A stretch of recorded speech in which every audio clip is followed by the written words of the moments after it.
مساء الخير يا دكتور. جربت تسوق لنفسك او انك تستعين بشركات تسويق وما وصلتش للنتيجه المرضيه؟ يبقى انت لازم تسمعني.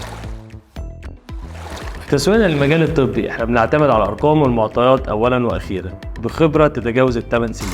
يعني على سبيل المثال لكل تخصص ليه البلاتفورم الافضل في التسويق عليها، ومن اهم المنصات دي فيسبوك، انستجرام، جوجل، تويتر، تيك توك، سناب شات. يعني على سبيل المثال لو اتكلمنا عن الجراحه التجميليه او الجلديه هيكون جوجل وانستجرام هو انسب منصه تسوق عليها. لو اتكلمنا عن المخ والاعصاب والرعايات والاسعاف والاوعيه الدمويه والقلب والعظام والاورام هيكون منصه جوجل هي انسب منصه تسوق عليها بلا منازع، لان معظمهم خدمات ايرجن، وعلشان النيد في العميل اللي بيدور عليك اقوى بكتير من عميل السوشيال ميديا، عشان هو بيدور عليك بكلمات بحثيه مش انت اللي بتدور عليه.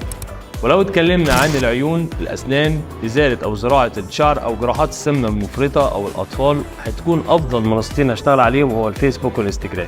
ظهورك على كل المنصات وال360 ماركتنج مهم جدا بالنسبه لي، ولكن الاهم انك ازاي تعرف توزع الميزانيه المتاحه على المنصات اللي موجوده عشان توصل لاحسن مردود باقل تكلفه. ولكن الافضل في النقطه دي ان احنا نتحرك معاك من الاهم للمهم. بص يا دكتور، هبسطها لك. عايز تسوق ميديكال اي ماركت،